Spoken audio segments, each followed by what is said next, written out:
Preparem-se, amantes da arte e curiosos de plantão, para uma jornada que vai estilhaçar a imagem adocicada que muitos têm de um dos maiores gênios da pintura. Estamos prestes a mergulhar nas águas turvas e, por vezes, geladas que correm por baixo da superfície luminosa das obras de Claude Monet. Sim, aquele Monet dos jardins floridos, dos nenúfares etéreos, da luz que dança sobre a água. Mas antes de arrancarmos o véu diáfano que encobre as facetas menos conhecidas deste mestre, peço encarecidamente, inscrevam-se agora no canal Arte Logos. Ativem o sininho, deixem aquele like que nos impulsiona e, o mais importante, compartilhem este vídeo com todos que vocês conhecem. Espalhem a palavra, pois o que vamos revelar aqui merece ser conhecido, debatido e, quem sabe, até causar um certo desconforto produtivo. Porque a arte, meus caros, não é só deleite estético, é também provocação intelectual, confronto com a complexa e tantas vezes contraditória natureza humana, inclusive a de seus criadores mais reverenciados. Estejam prontos, pois o que se segue não é um afago, mas um convite à reflexão. Hoje, o tema é espinhoso e direto, o lado sombrio de Claude Monet, o que ele não gostaria que você soubesse sobre ele. E não esperem panos quentes. Como historiador e crítico que já dedicou incontáveis horas ao estudo minucioso desses gigantes da tela e do pincel, posso afiançar com segurança, por trás de cada pincelada de gênio arrebatador, frequentemente se ocultam narrativas de angústia profunda, de um egoísmo quase palpável e, por vezes, de uma frieza nas relações humanas que, mesmo não sendo intencionalmente cruel, deixava um rastro de dor e incompreensão. Esqueçam por um momento a figura quase mítica do velhinho simpático de barba branca, imortalizado nos seus últimos anos em Giverny, cercado por flores e pela admiração do mundo. Vamos empreender uma escavação arqueológica na sua biografia, para além da imagem pública cuidadosamente lapidada, e encontrar o homem Claude Oscar Monet, de carne, osso e muitas contradições, com suas virtudes artísticas inegáveis, mas também com seus demônios interiores e suas falhas de caráter, que, acreditem, não foram poucas nem insignificantes. O objetivo aqui não é, de forma alguma, diminuir a grandiosidade de sua obra, que permanece intocável. Pelo contrário, trata-se de humanizá-lo, de compreendê-lo em sua totalidade, entendendo que a genialidade frequentemente floresce em terrenos áridos, espinhosos, e que o sofrimento, as inadequações e as contradições internas podem, paradoxalmente, servir de adubo para uma criatividade avassaladora e transformadora. Monet, desde a mais tenra juventude, revelou uma obstinação e uma determinação férrea que, não raro, resvalavam para uma teimosia intransigente. Seu pai, Adolphe Monet, um comerciante com os pés fincados na realidade material, almejava que o filho seguisse os negócios da família, garantindo um futuro seguro e respeitável. Contudo, o jovem Claude, com uma convicção que surpreendia e irritava, tinha outros planos, outros sonhos, e essa recusa visceral em se submeter às expectativas paternas e sociais seria uma constante em sua vida, uma bússola a guiá-lo por caminhos incertos, mas autenticamente seus. Sua insurgência contra os cânones rígidos e anacrônicos da pintura acadêmica, sua busca incessante, quase febril, por capturar a impressão fugidia do instante, a luz que se transforma a cada segundo, o reflexo efêmero que dança sobre a superfície da água, tudo isso denunciava uma personalidade forte, indomável, que não se curvava facilmente às convenções ou às autoridades. Mas essa mesma força de caráter, essa mesma intransigência que o impulsionou na arte, quando transposta para o delicado e complexo terreno das relações pessoais, podia se manifestar de formas bem menos admiráveis, por vezes até mesmo danosas para os que o cercavam. Pensemos, para ilustrar, em sua tumultuada e intensamente apaixonada relação com Camille Léonie Doncieux, sua primeira esposa, modelo e musa inspiradora de tantas de suas obras mais icônicas e comoventes do primeiro período. A paixão entre eles era evidente, uma chama que ardia com vigor, mas a vida que ele, em grande medida, lhe impôs, foi um calvário de pobreza extrema, de despejos humilhantes e constantes, da sombra opressora da incerteza quanto ao dia de amanhã.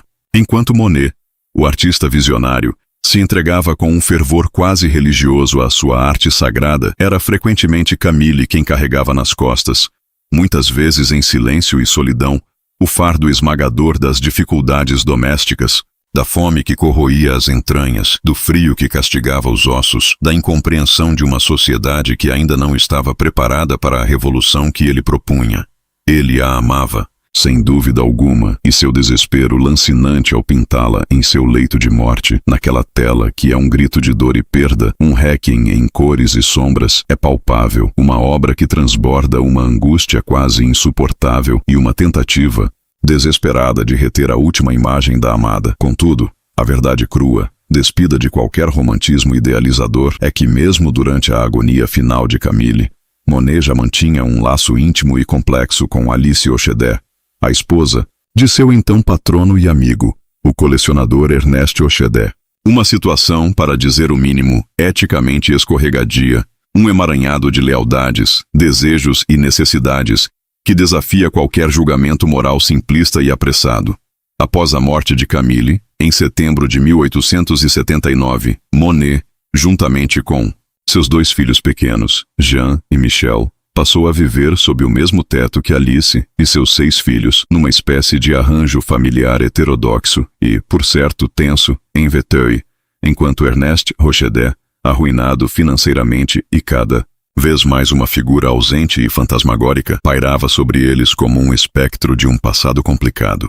Monet, completamente absorto por sua arte titânica, por suas ambições crescentes e pela luta diária pela sobrevivência, delegava a Alice com aparente naturalidade e sem grandes questionamentos a hercúlea e ingrata tarefa de administrar aquela prole numerosa e as finanças domésticas que eram uma fonte perene de preocupação, conflito e privações.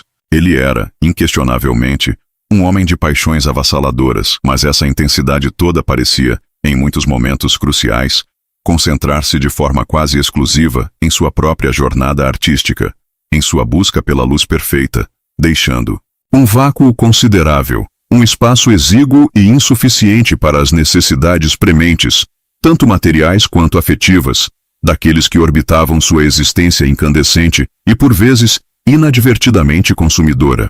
O cuidado com os filhos, a educação, as doenças infantis, tudo recaía sobre os ombros de Camille e, posteriormente, de Alice, enquanto o gênio se isolava para pintar. A miséria e as dívidas foram sombras persistentes, companheiras quase inseparáveis que acompanharam Monet como cães famintos por longos e árduos anos de sua vida, especialmente nas décadas de 1860 e 1870. Ele redigia cartas suplicantes, quase desesperadas, a amigos leais como Émile Zola e Gustave Caillebotte, e a patronos ocasionais, mas sobretudo ao visionário marchand Paul Durand-Ruel, que, diga-se de passagem, foi muito mais do que um simples negociante de arte. Foi um verdadeiro esteio financeiro e moral, um anjo da guarda para a trupe dos impressionistas, acreditando neles quando ninguém mais o fazia. Nessas cartas, Monet implorava por adiantamentos, por qualquer ajuda financeira que pudesse aliviar o fardo esmagador da pobreza,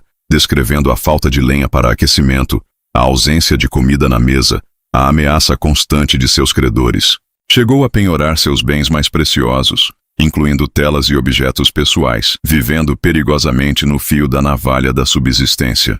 E, sejamos brutalmente honestos e realistas, essa situação de penúria crônica não era apenas e tão somente fruto das circunstâncias adversas do mercado de arte da época, ou da notória incompreensão inicial do público e da crítica estabelecida em relação à sua pintura revolucionária. Monet, o homem, possuía um certo apreço inegável pelos prazeres da boa vida, um gosto refinado por vinhos, comida e um certo conforto, mesmo quando seus bolsos estavam desesperadoramente vazios e suas dívidas se acumulavam. Quando algum dinheiro, porventura, lhe caía nas mãos, fruto de uma venda esporádica ou da generosidade de um amigo, ele não titubeava em gastá-lo, por vezes com uma imprudência que beirava o irresponsável, para o desespero silencioso de sua família. Essa montanha-russa financeira, essa instabilidade endêmica, gerava um estresse colossal, uma tensão palpável e constante no seio de sua família, atingindo em cheio primeiro a frágil Camille e, posteriormente, a resiliente Alice. Ele era perfeitamente capaz de abandonar projetos promissores ou cancelar viagens de pintura já programadas, se as condições climáticas ou de luz não lhe parecessem absolutamente ideais, mesmo que tal decisão implicasse em agravar ainda mais as dificuldades financeiras enfrentadas pelos seus.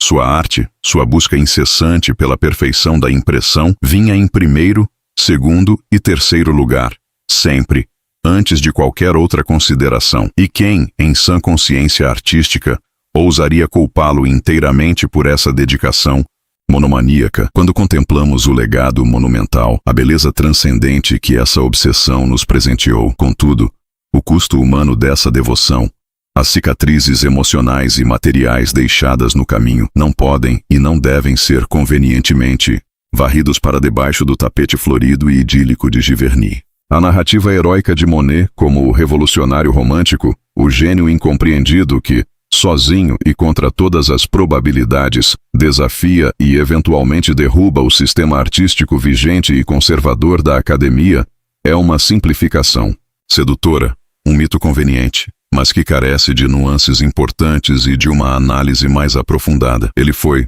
sem sombra de qualquer dúvida, um inovador radical, um verdadeiro divisor de águas na história da pintura ocidental, mas também era um homem profundamente consciente de sua trajetória profissional e do valor intrínseco, e também comercial, de sua produção artística. Sabia, e como sabia, negociar os termos de seus contratos com marchands, entendia a importância crescente de se promover, de construir sua imagem pública, e quando a fama e o reconhecimento financeiro finalmente lhe bateram à porta, após décadas de luta, soube administrar sua carreira e seu patrimônio com uma astúcia notável, quase empresarial, algo incomum para artistas de sua época. Não se enganem com a imagem do sonhador etéreo.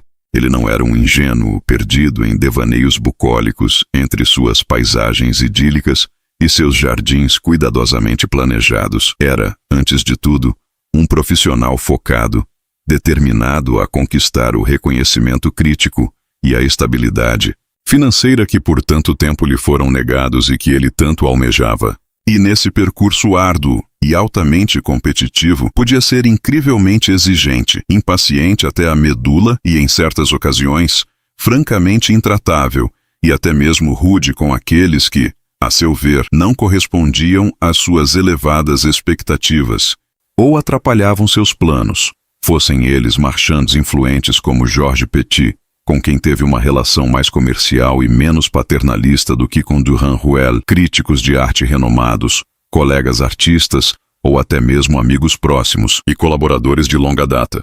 Sua vasta e reveladora correspondência, um tesouro documental para os historiadores da arte, desvela um homem por vezes irritadiço, propenso a queixas e reclamações, e dotado de uma autoconfiança que, em determinados contextos e para certos interlocutores, poderia facilmente ser confundida com uma arrogância desmedida ou um egocentrismo exacerbado. Mas essa mesma fé inabalável em si mesmo, essa convicção profunda em seu próprio talento e em sua visão artística, era muito provavelmente o combustível essencial que o impulsionava a seguir adiante, a perseverar, a despeito das críticas ferozes e muitas vezes injustas, das rejeições dolorosas nos salões e dos inúmeros reveses pessoais e profissionais que a vida lhe impôs ao longo de sua extensa jornada. E aqui, caros ouvintes do Artilogos, tocamos num nervo exposto, num ponto nevrálgico que talvez seja o mais delicado e controverso de todos, e que o próprio Claude Monet, com toda a certeza do mundo, preferiria manter velado, oculto, escondido sob as densas e perfumadas brumas matinais de seu amado e icônico jardim aquático em Giverny. Seu temperamento notoriamente explosivo, volátil e imprevisível. Relatos detalhados e consistentes de contemporâneos, incluindo amigos íntimos como Georges Clemenceau, familiares como sua enteada e depois Nora Blanche Ochede Monet, e biógrafos meticulosos como Gustave Geffroy, pintam o retrato de um homem de humores ciclotímicos, capaz de acessos de fúria verdadeiramente homéricos, de uma irritabilidade extrema, quando era contrariado em seus desígnios artísticos, ou pior ainda, quando sua sagrada e metódica rotina de pintura era minimamente perturbada por qualquer imprevisto ou interferência externa. Em Giverny, o refúgio rural onde finalmente encontrou a tão almejada estabilidade financeira, o reconhecimento internacional, e a paz de espírito para se dedicar integralmente à sua arte nos seus últimos 30 anos de vida. Ele se metamorfoseou numa espécie de monarca absoluto, um soberano inconteste em seu próprio reino encantado e florido. Tudo, absolutamente tudo naquele microcosmo, gravitava em torno de seu trabalho, de sua necessidade imperiosa e obsessiva de pintar. Os horários das refeições da numerosa família, as atividades de lazer das crianças e dos enteados, as visitas de amigos, admiradores e potenciais compradores, tudo era rigorosamente subordinado à sua busca incessante pela luz perfeita, pelo efeito atmosférico fugaz, pela pincelada exata que traduzisse sua percepção instantânea da natureza. Seus enteados e filhos, testemunhas silenciosas e muitas vezes intimidadas desse regime de dedicação artística total, aprenderam desde cedo a arte sutil de andar nas pontas dos pés, a falar em sussurros, a evitar qualquer ruído ou movimento brusco que pudesse correr o risco de despertar a ira proverbial do mestre em seu processo criativo. Essa dedicação monástica, quase sacerdotal à arte, é, por um lado, profundamente admirável e inspiradora, mas imaginem, por um instante apenas, a pressão constante, a atmosfera de tensão, a renúncia diária e silenciosa que esse ambiente impunha àqueles que compartilhavam com ele o cotidiano, aos que viviam à sombra imponente e exigente do gigante. É neste exato ponto de nossa investigação que emerge uma tensão quase insuportável, um paradoxo que define a trajetória de muitos gênios criativos. O artista sublime, capaz de criar beleza transcendente, era também um homem com falhas humanas profundas, por vezes gritantes e difíceis de conciliar com a delicadeza de sua obra. Sua obsessão doentia pela perfeição pictórica, sua autoexigência implacável, o conduzia com uma frequência alarmante e, para desespero de seus marchands, a destruir suas próprias telas, num ritual de fúria e frustração, rasgando-as, com facas ou queimando-as, sempre que sentia que o resultado final não alcançara o ideal intangível, a impressão exata que perseguia em sua mente e em sua retina. Quantas obras-primas em potencial, quantos vislumbres de sua genialidade única foram irremediavelmente perdidos para a posteridade nesses momentos de autoflagelação artística, de insatisfação crônica. Para nós, meros espectadores da história, isso pode soar como um capricho trágico, um desperdício incompreensível de talento e esforço. Mas para ele, para Monet, era uma batalha interna constante, uma guerra particular e dolorosa travada com tintas, pincéis e a natureza mutável. E essa luta incessante, essa insatisfação perene que o consumia por dentro, era, na verdade, parte intrínseca e indissociável de seu complexo processo criativo. Ele jamais se contentava com o fácil, com o superficialmente agradável, com o meramente bonito ou decorativo. Buscava algo mais profundo, uma verdade essencial e efêmera contida na luz e na cor, uma essência que lhe escapava entre os dedos como água, como o tempo.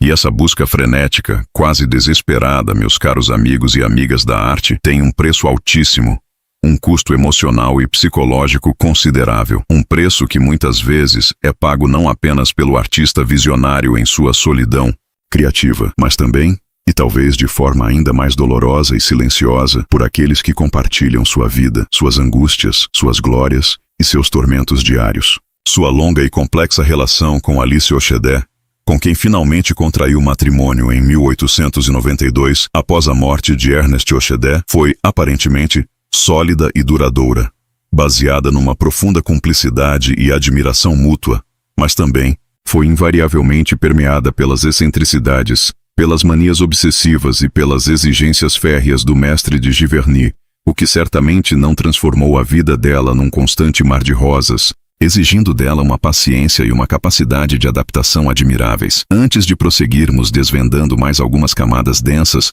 surpreendentes e, por que não dizer, desconcertantes desse gigante complexo e contraditório da pintura moderna, quero fazer um lembrete estratégico e fundamental para a continuidade do nosso trabalho investigativo aqui no Artlogos. Se você está apreciando esta imersão honesta, direta e sem filtros no universo menos conhecido e mais humano de Claude Monet, se esta abordagem que não teme confrontar as verdades incômodas e os paradoxos te atrai e te instiga a pensar, não se esqueça, por favor, de se inscrever no nosso canal de deixar aquele like que nos dá força e reconhecimento e de compartilhar este vídeo com seus contatos, amigos e familiares. Nosso objetivo primordial é que cada vez mais pessoas tenham acesso a essa visão multifacetada, crítica e desmistificadora da história da arte, uma visão que transcende os manuais didáticos superficiais, as biografias romanceadas e os clichês repetidos à exaustão. Sua participação ativa, seu engajamento,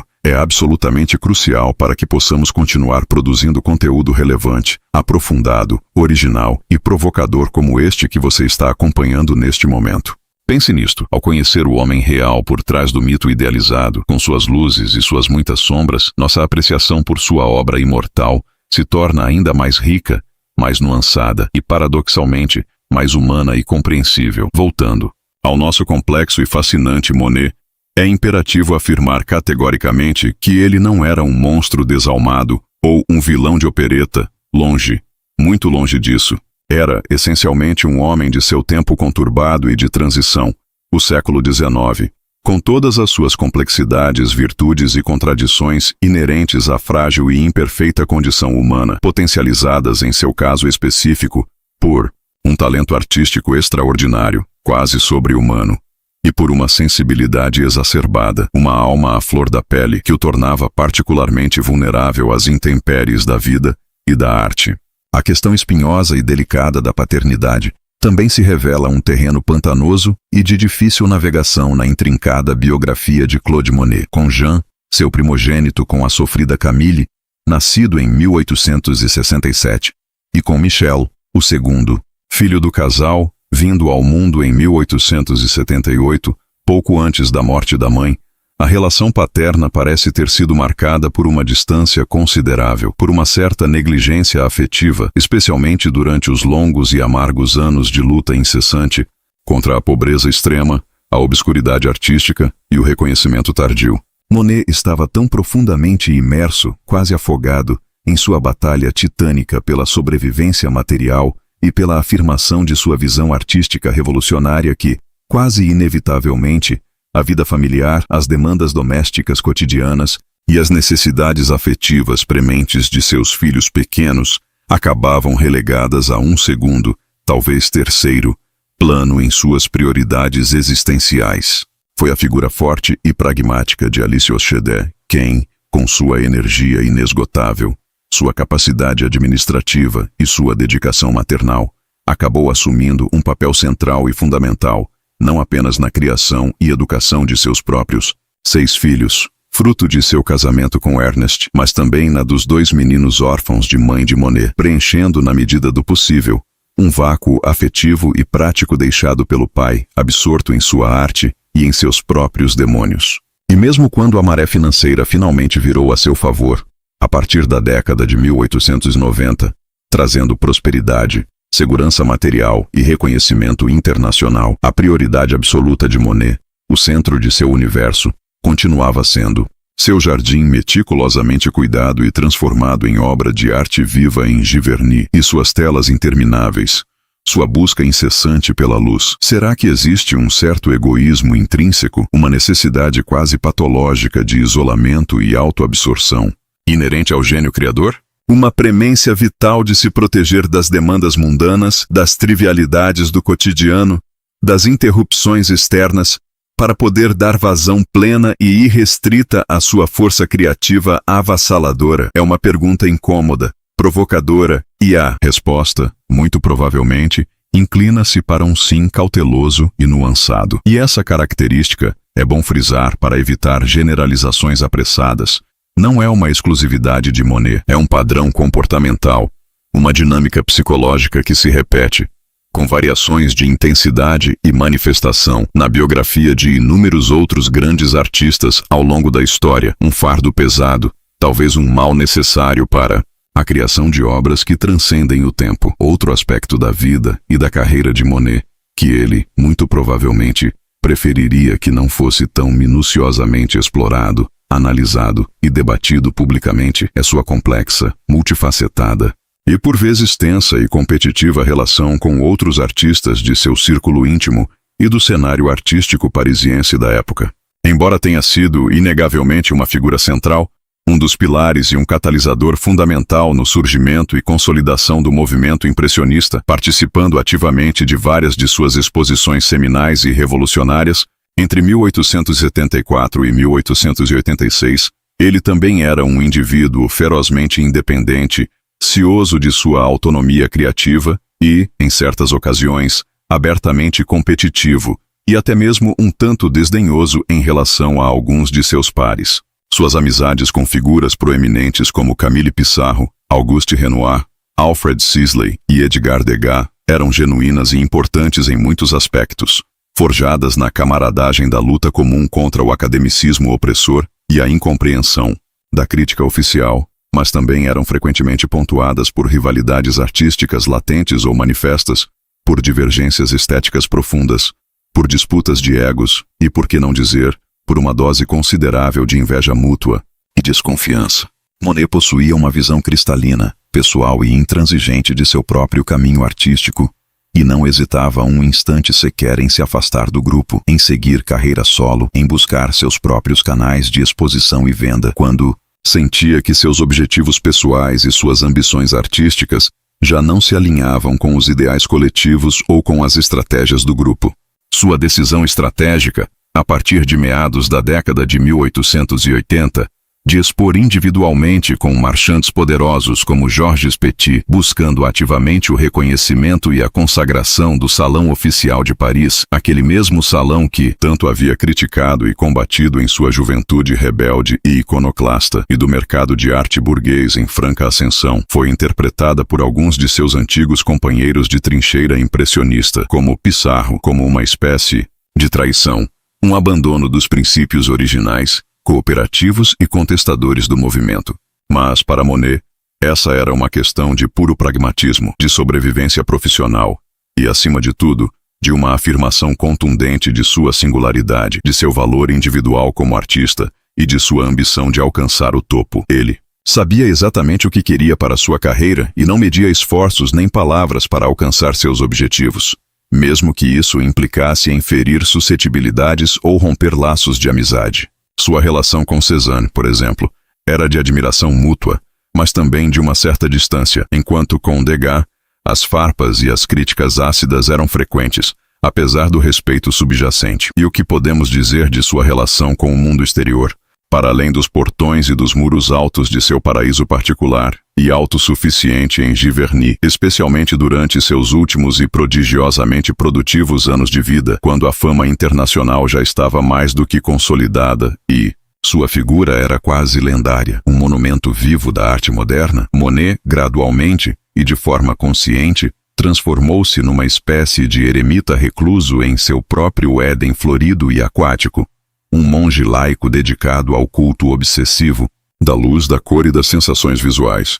As notícias sombrias e terríveis da Primeira Guerra Mundial, 1914-1918, chegavam até ele através dos jornais e das cartas de amigos como Clemenceau. A França sangrava e sofria os horrores indescritíveis do conflito em suas trincheiras. Seu próprio filho Michel e seus enteados lutavam na frente de batalha, mas ele permanecia, aparentemente de forma inabalável, imerso em seus nenúfares, em seu lago japonês, em seus salgueiros chorões, buscando obsessivamente capturar as variações infinitas e sutis de luz, cor, reflexo e atmosfera em suas telas monumentais, as famosas grandes decorations. Alguns críticos e historiadores, na época e posteriormente, podem interpretar essa postura como uma forma de alienação deliberada, um distanciamento quase apático e egoísta da realidade trágica e convulsionada que assolava o mundo e sua própria pátria. Outros, no entanto, e talvez com mais perspicácia, podem enxergar nessa imersão artística total e absoluta uma forma de resistência silenciosa e profunda, uma maneira de afirmar a beleza transcendente, a força espiritual e a perenidade da arte mesmo em meio ao caos, à barbárie e à destruição generalizada que ameaçavam a civilização. Sua monumental série das Ninféias, generosamente doada por ele ao Estado francês, por insistência de Clemenceau, como um grandioso e pacificador monumento à paz e à reconciliação nacional, logo após a assinatura do armistício em 1918, parece corroborar e dar força a essa segunda interpretação, mais nobre, engajada e humanista.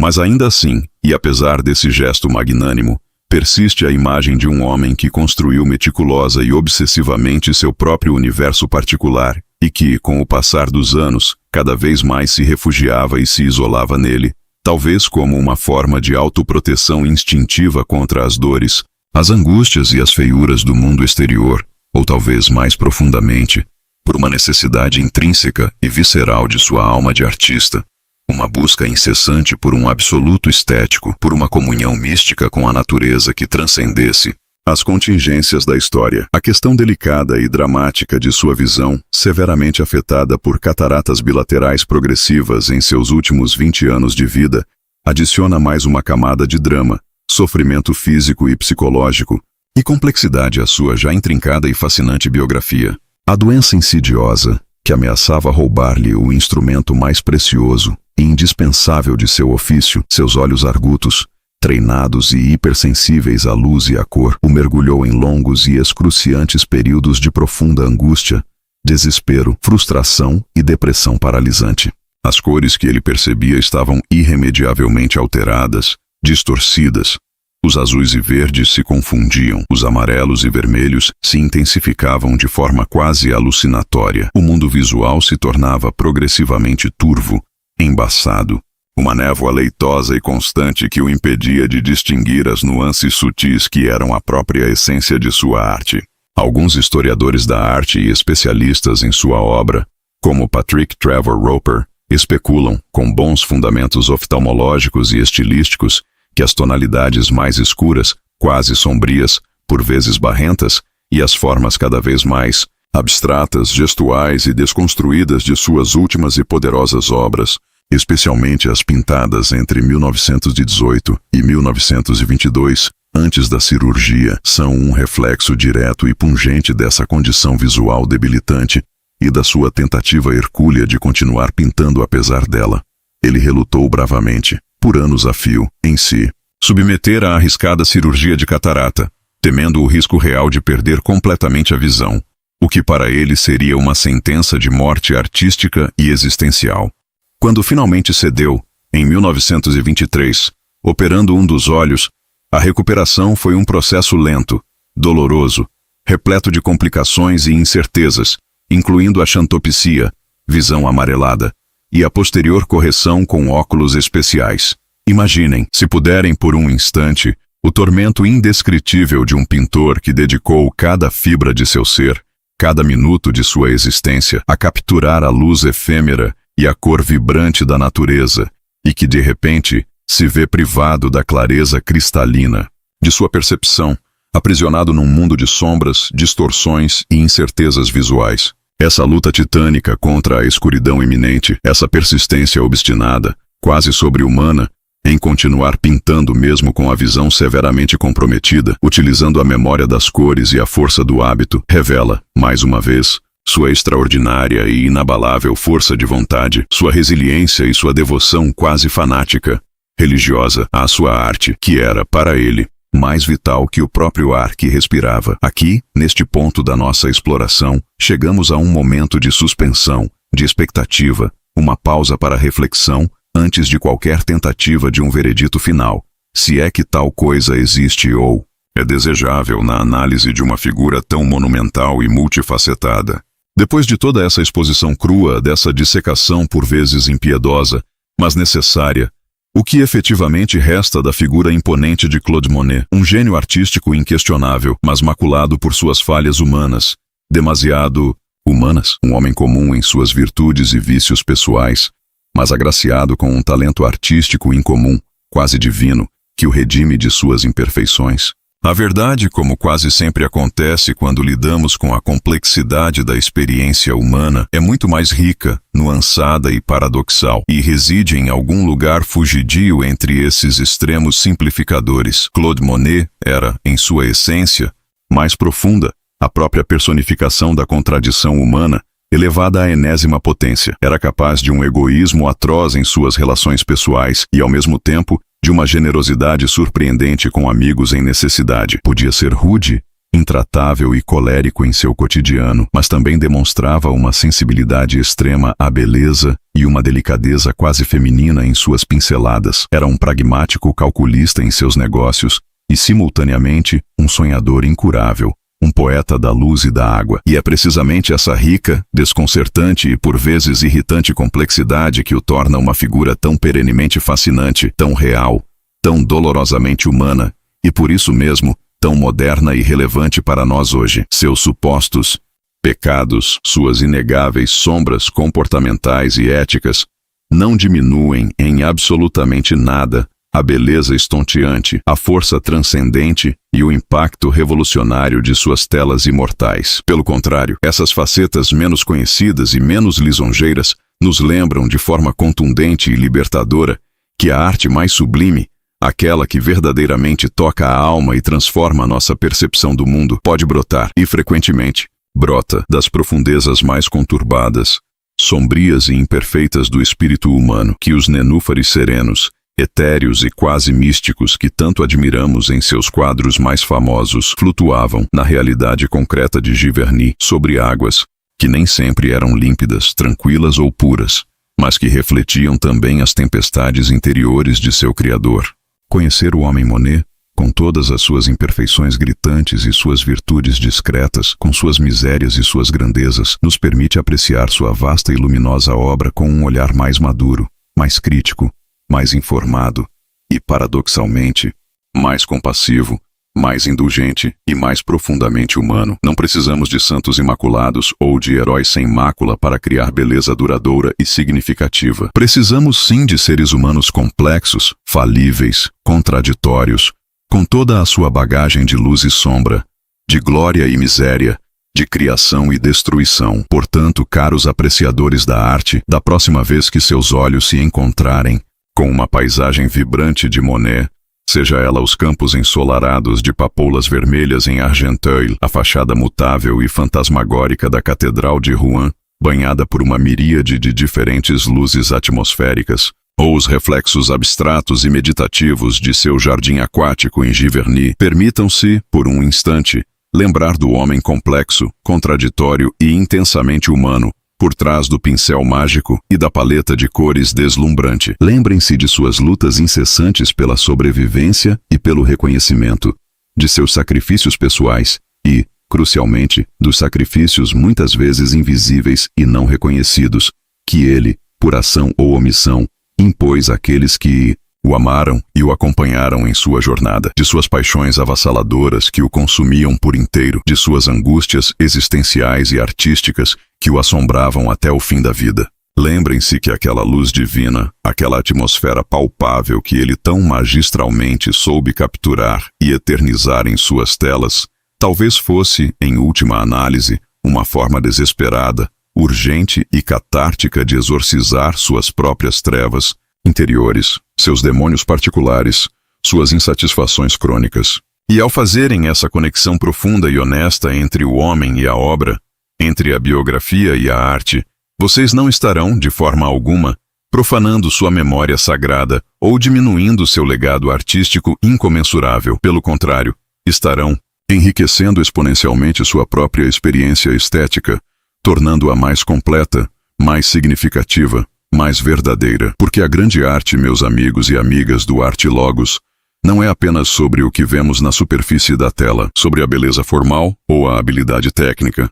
É fundamentalmente sobre o que ela nos faz sentir, pensar, questionar e descobrir sobre nós mesmos e sobre o mundo, sobre as conexões íntimas, transformadoras e por vezes perturbadoras que estabelecemos com o artista, com seu tempo, com sua visão de mundo e com a eterna, universal e desconcertante condição humana que ele tão potentemente representa e expressa. Monet, com toda a sua genialidade avassaladora e suas falhas tão profundamente humanas, continua, ainda hoje, mais de um século depois, a nos desafiar, a nos encantar, a nos perturbar e a nos ensinar sobre a complexa, multifacetada e muitas vezes dolorosa, mas sempre fascinante, beleza da criação artística e da própria e imperfeita vida. Espero sinceramente que esta viagem imersiva, crítica e sem concessões pelo lado menos iluminado e talvez por isso mesmo mais intrigante e revelador,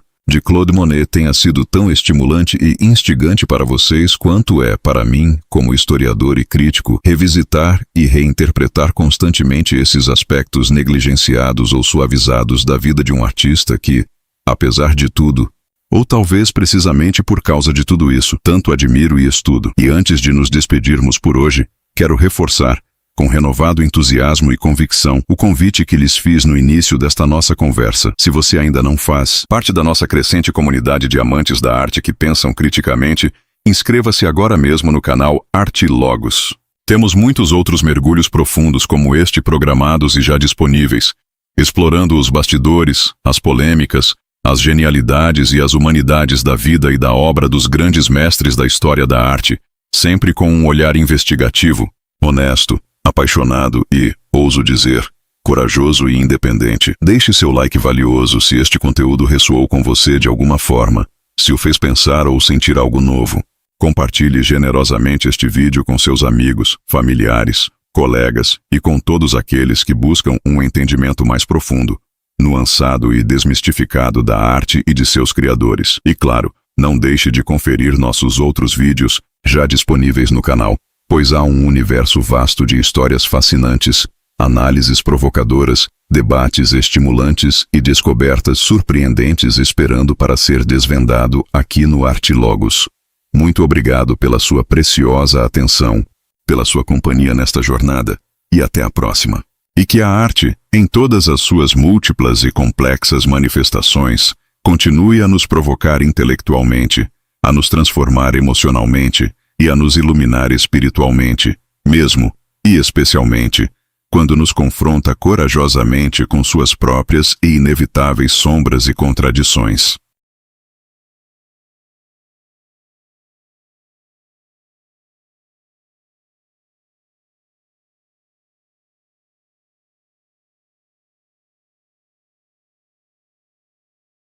Prepare-se, porque hoje vamos desenterrar segredos que fariam Amedeo Modigliani, o mestre dos pescoços longos e olhares vazios, revirar-se em seu túmulo no Père Lachaise, talvez até com um suspiro de alívio por finalmente algumas verdades, por mais incômodas que sejam, virem à luz. Você provavelmente conhece a fachada, aquela cuidadosamente polida pela história e pela lenda. O artista boêmio por excelência, o italiano charmoso e intrinsecamente amaldiçoado de Montparnasse, o pintor dos retratos melancólicos que hoje atingem cifras astronômicas em leilões internacionais. Mas e se eu te dissesse que por trás dessa imagem icônica, construída com tanto esmero pela posteridade e em certa medida por ele mesmo, em seus momentos de lúcida autopromoção ou desesperada autodefesa, existem camadas de informações tão obscuras, tão dolorosamente íntimas e, por vezes, tão chocantemente comprometedoras que apenas um punhado de estudiosos realmente obstinados, aqueles que dedicam anos a vasculhar arquivos empoeirados e cartas esquecidas, realmente conhece em sua totalidade. Hoje, não vamos apenas arranhar a superfície dourada do mito. Vamos escavar fundo, com a delicadeza de um arqueólogo e a precisão de um cirurgião, revelando o que Modigliani jamais sonharia que você descobriria sobre os meandros de sua vida conturbada e os segredos sutis de sua arte singular. E para garantir que você não perca nenhuma revelação bombástica como esta e muitas outras que ainda estão por vir em nossas futuras investigações artísticas, quero te convidar agora mesmo, de forma muito especial, inscreva-se aqui no canal Arte Logos, ative o sininho para ser o primeiro a saber das novidades, deixe seu like generoso como forma de aplauso e compartilhe este vídeo com todo mundo que você conhece e que, como você, aprecia desvendar os mistérios mais profundos do mundo da arte. Sua curiosidade é o nosso motor e sua participação ativa nos ajuda a trazer à luz cada vez mais facetas escondidas da história da arte.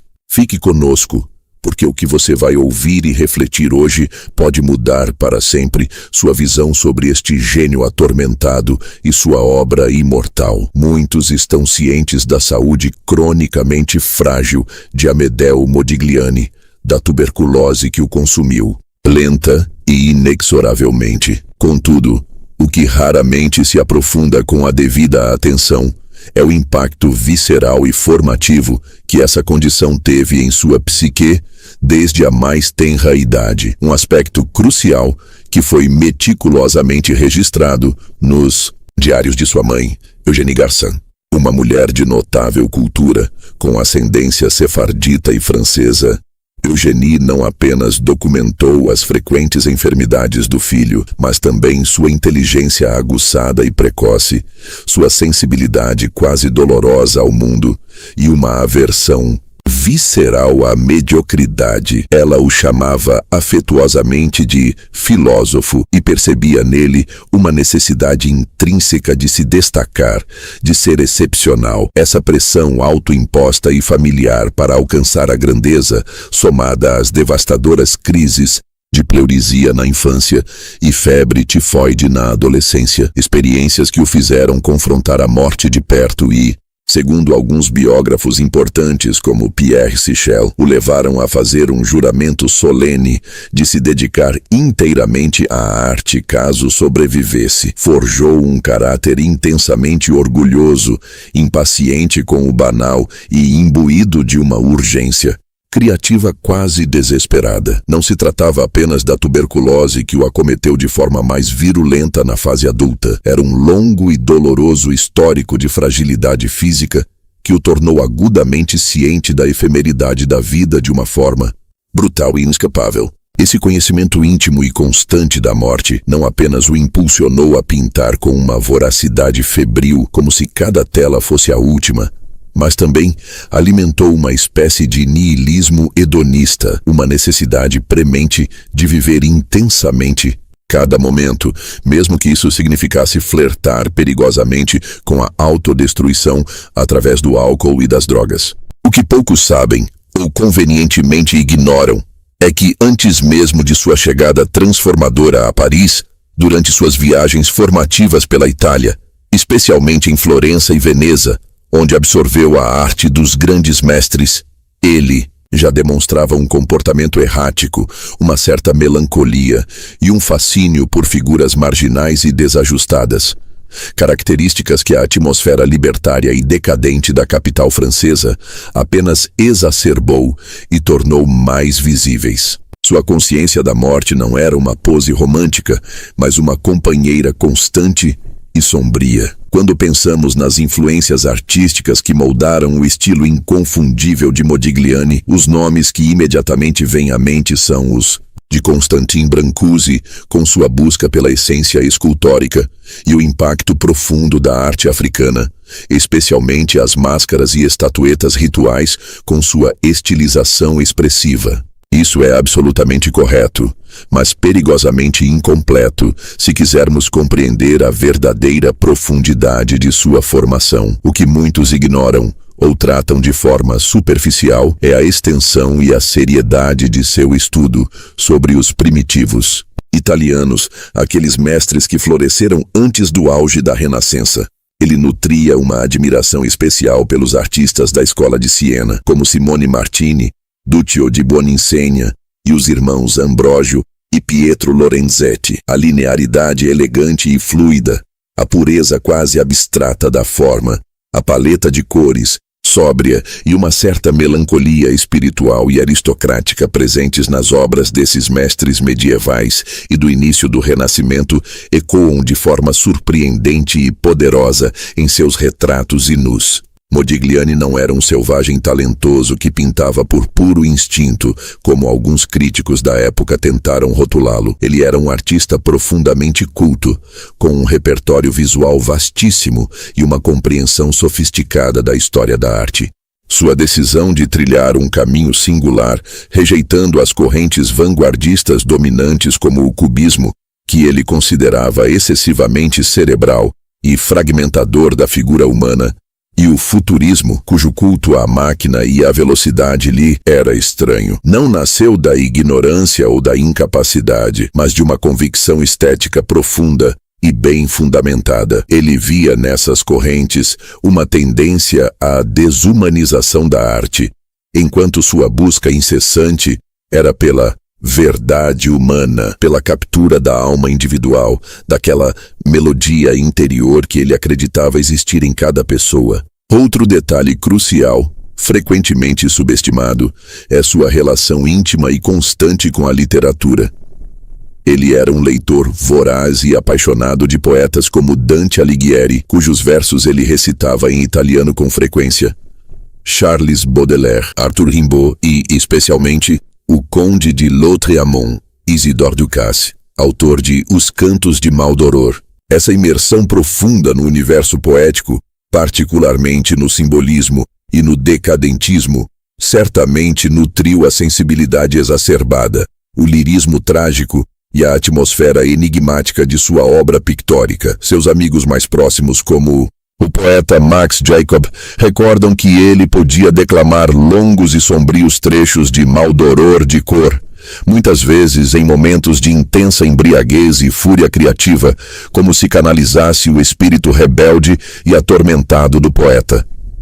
Falando em fúria e paixão, a relação de Amedeo Modigliani com Beatrice Hastings, a escritora, poetisa e jornalista sul-africana de espírito independente e língua afiada, que durou aproximadamente de 1914 a 1916, é frequentemente romantizada pela historiografia popular como um tórrido e inspirador caso de amor boêmio, o encontro de duas almas artísticas igualmente incandescentes. A verdade, no entanto, desvelada através de cartas, diários e testemunhos de contemporâneos, é bem mais sombria, complexa e, por vezes, brutalmente violenta. Um detalhe inconveniente que muitos biógrafos preferem suavizar ou omitir para preservar a imagem idealizada do artista. Os relatos da época, incluindo os próprios escritos de Hastings, publicados sob diversos pseudônimos em periódicos como The New Age, descrevem um relacionamento marcado por discussões homéricas que frequentemente descambavam para agressões físicas mútuas,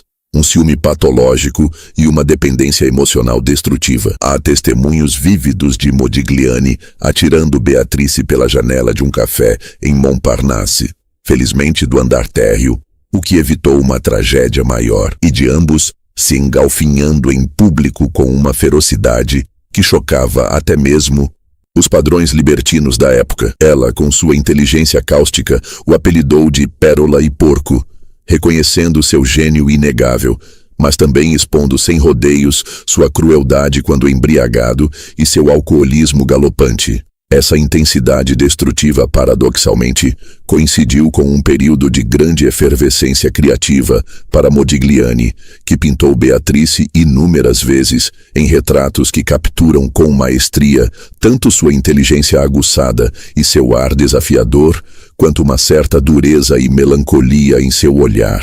O que raramente se conta com a devida ênfase é que Beatrice Hastings, uma intelectual feminista, teosofista e figura proeminente nos círculos de vanguarda londrinos antes de se mudar para Paris, também exerceu uma influência intelectual significativa sobre Modigliani, apresentando-o a novas ideias, leituras e círculos sociais. No entanto, o custo emocional e físico dessa relação para ambos foi altíssimo, uma espiral de paixão e dor que a lenda dourada e pitoresca de Montparnasse tende a ofuscar com suas luzes sedutoras. Outra figura feminina crucial em sua trajetória e cuja relação com Modigliani é envolta em um mistério quase etéreo e uma aura de respeito reverencial é a grande poetisa russa Anna Akhmatova. Eles se conheceram brevemente em Paris durante a primeira visita dela, em 1910, e tiveram um reencontro mais profundo e significativo em 1911, quando ela retornou para uma estadia mais longa. Akhmatova, em suas memórias tardias, escritas décadas depois e com uma notável discrição, descreve um Modigliani muito diferente daquele que frequentava os bares e ateliês de Montparnasse, o boêmio ébrio e arruaceiro. O homem que ela conheceu era, segundo seu relato, elegante em sua pobreza, profundamente erudito, quase cerimonioso em suas maneiras, um cavalheiro que a levava para visitar o Louvre, não para ver as obras-primas da pintura renascentista, mas, especificamente, a seção de arte egípcia, pela qual ambos nutriam um fascínio. Ele desenhava incessantemente, inspirado na figura esguia e nobre de Akhmatova, que ele via como a personificação de uma beleza ancestral e atemporal. Os desenhos que ele fez dela, dos quais poucos sobreviveram à turbulência da história russa, são de uma delicadeza, uma pureza linear e uma introspecção singulares, quase como se ele visse nela não apenas uma mulher, mas uma alma antiga, uma rainha egípcia reencarnada, como ela mesma sugeriu. O que poucos sabem, ou exploram com a profundidade merecida, é a natureza predominantemente platônica e intensamente intelectual dessa ligação. Akhmatova relata que ele nunca falava de coisas terrenas ou triviais, mas discorria apaixonadamente sobre arte e poesia e a necessidade de ver o mundo com outros olhos, de penetrar na essência das coisas. Há quem especule sobre a natureza exata desse relacionamento, se houve ou não um envolvimento romântico mais íntimo, mas o fato inegável é que a influência da presença e da poesia de Akhmatova em sua percepção da beleza feminina e na depuração de sua estilização formal foi marcante e duradoura, embora seja um capítulo frequentemente menos explorado do que seus romances mais turbulentos e públicos. A própria Akhmatova, uma das maiores vozes poéticas do século XX, guardou os desenhos que Modigliani lhe deu por toda a sua vida, mesmo durante os períodos mais sombrios e perigosos do regime stalinista, como uma relíquia sagrada de um tempo de juventude, arte e liberdade em Paris. Agora, prepare-se para um ponto de tensão que ainda hoje causa debates acalorados e dores de cabeça no mundo da arte. A intrincada e espinhosa questão da autenticidade das obras de Amedeo Modigliani e o problema persistente das inúmeras e, por vezes, sofisticadas falsificações que assombram seu legado. Dada a sua produção relativamente pequena, se comparada a outros gigantes de sua época, estima-se cerca de 400 pinturas e um número ainda menor de esculturas, e sua fama póstuma estratosférica, que transformou suas obras em objetos de desejo para colecionadores e museus do mundo todo. O mercado da arte foi e continua sendo inundado por falsos Modiglianis.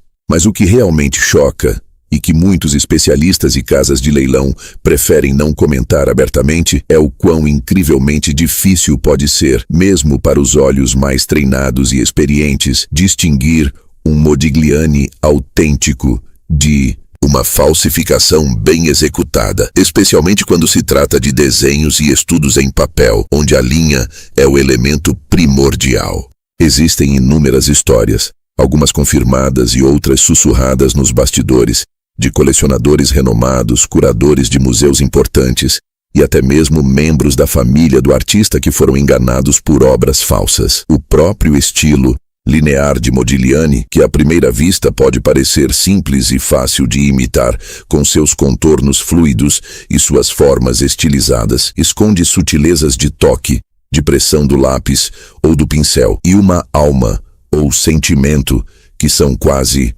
impossíveis de replicar com perfeição. O desafio que permanece insolúvel até hoje é a criação de um catálogo raisonné definitivo e universalmente aceito de sua obra, um trabalho hercúleo, dispendioso e extremamente controverso, dado os interesses financeiros envolvidos e as disputas entre diferentes comitês de autenticação.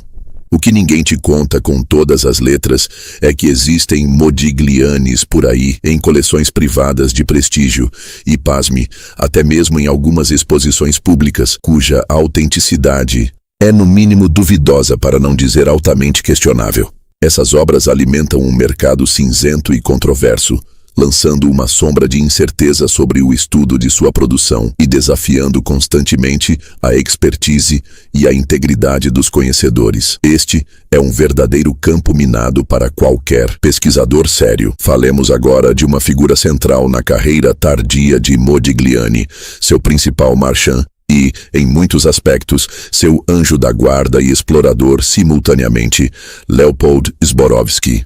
Zbo, como era conhecido, Era um poeta polonês exilado em Paris, de origem judaica, que se tornou negociante de arte mais por necessidade e paixão do que por vocação comercial. A relação entre o artista e seu marchand é profundamente complexa e ambivalente. Zborowski foi um dos poucos no competitivo mundo da arte parisiense que acreditaram no gênio de Modigliani desde o início, ou pelo menos desde que o conheceu em 1916. Ele proveu ao artista materiais de pintura, um teto sobre a cabeça, muitas vezes em seu próprio modesto apartamento, que dividia com sua esposa Hanka e posteriormente com Modigliani e Jeanne Hébuterne, e um pequeno, porém vital, estipêndio diário que permitia a Modigliani sobreviver, ainda que precariamente.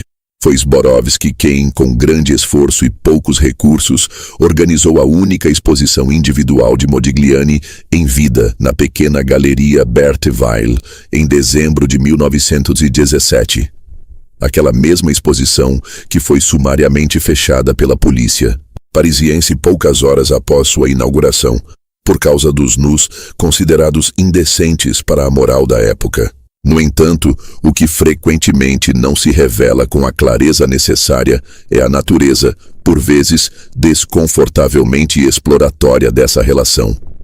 Zborowski, ele mesmo lutando contra dificuldades financeiras, comprava as telas e desenhos de Modigliani por preços irrisórios, entre 15 e 30 francos por pintura, uma ninharia mesmo para os padrões da época, especialmente quando o artista estava desesperado por dinheiro para álcool ou para aliviar os sintomas de sua doença. Embora seja injusto acusar Zborowski de enriquecimento ilícito às custas do artista, ele mesmo morreu relativamente pobre.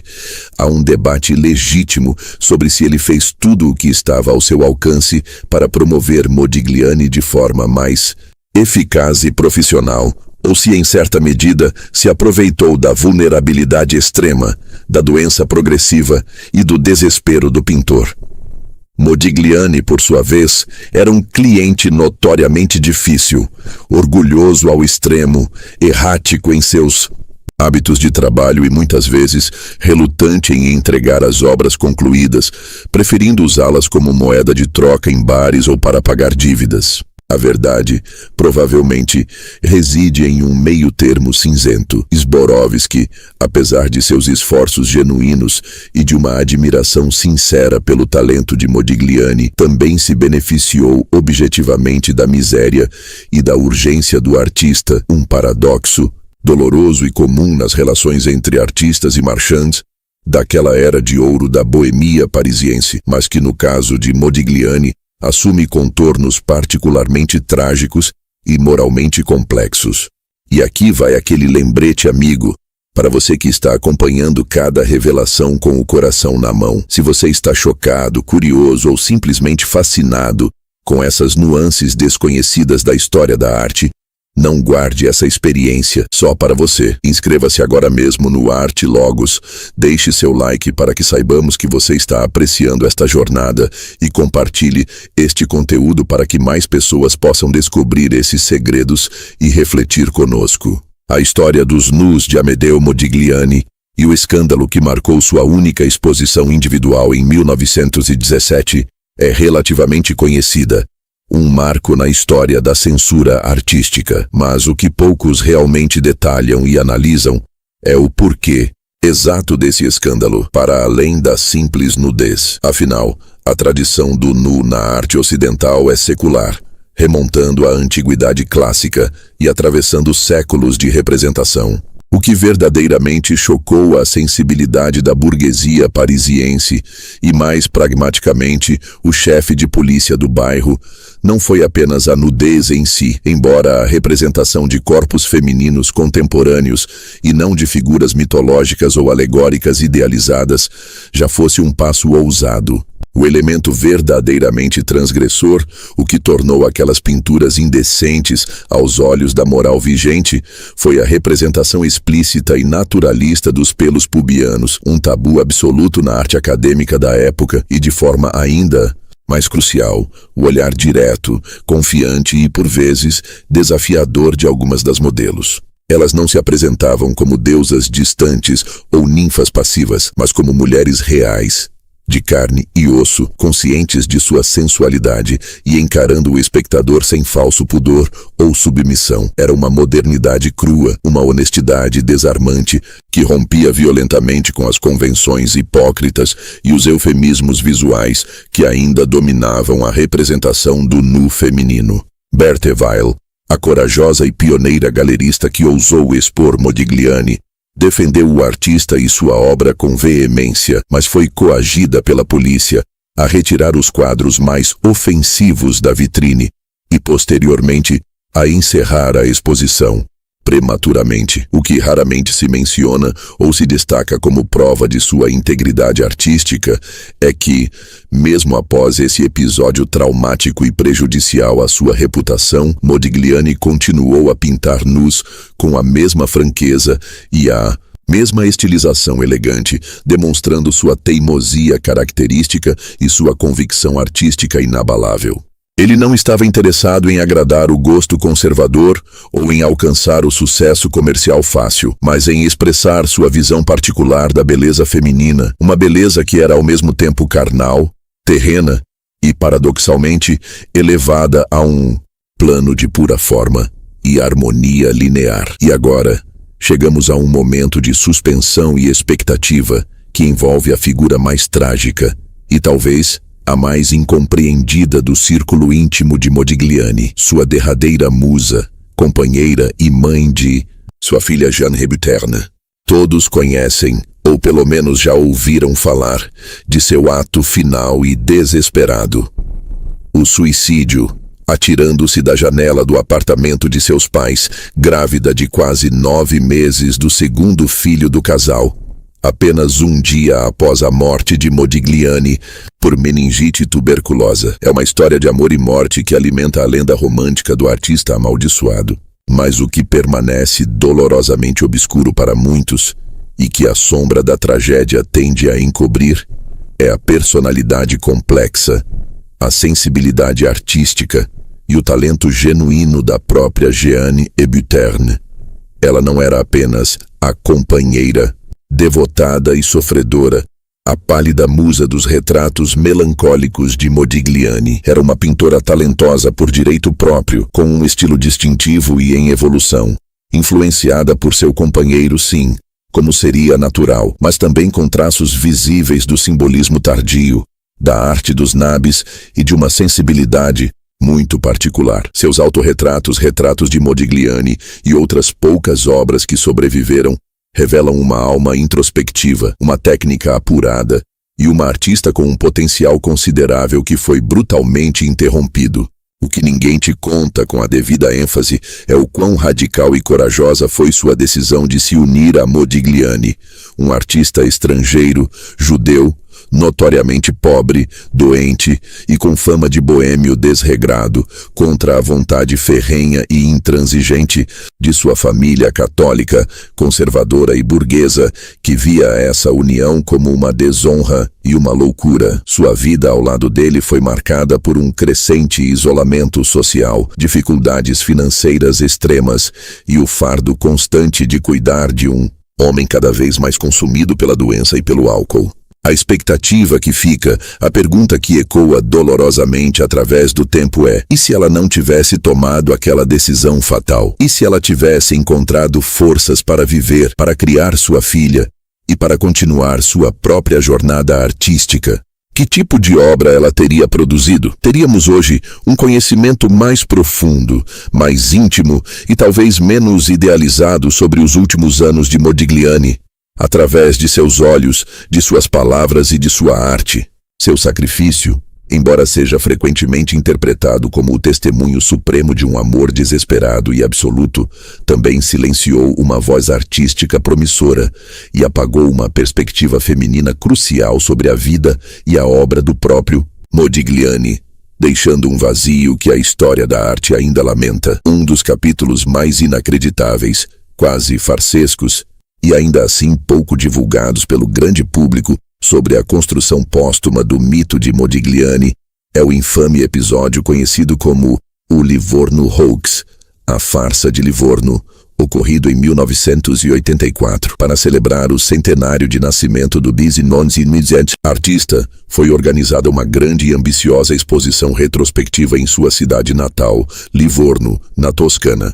Como parte das comemorações e da busca por novos materiais e informações, foram realizadas dragagens em um dos canais da cidade, o Fosso Reale, onde Modigliani, segundo uma lenda local persistente, provavelmente apócrifa e romantizada, teria jogado algumas de suas primeiras esculturas em pedra, num acesso de frustração com a incompreensão de seus conterrâneos. Para surpresa e excitação geral, durante essas dragagens foram descobertas 3 cabeças esculpidas em pedra, no estilo característico e inconfundível do artista. Críticos de arte de renome internacional, incluindo figuras de enorme prestígio como Giulio Carlo Argan, um dos maiores historiadores da arte italiana do século XX, e Cesare Brandi, autenticaram as obras com entusiasmo e sem hesitação. A notícia correu o mundo como um rastilho de pólvora. Novas esculturas de Modigliani perdidas por décadas haviam sido encontradas.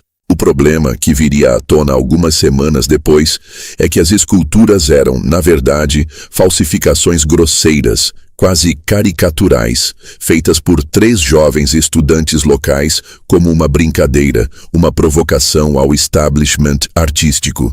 Eles utilizaram furadeiras elétricas Black & Decker, martelos e outras ferramentas modernas para criar as peças, que depois envelheceram artificialmente. Os estudantes revelaram a farsa em uma conferência de imprensa, apresentando fotografias do processo de criação, para constrangimento monumental do mundo da arte, dos críticos envolvidos e dos organizadores da exposição.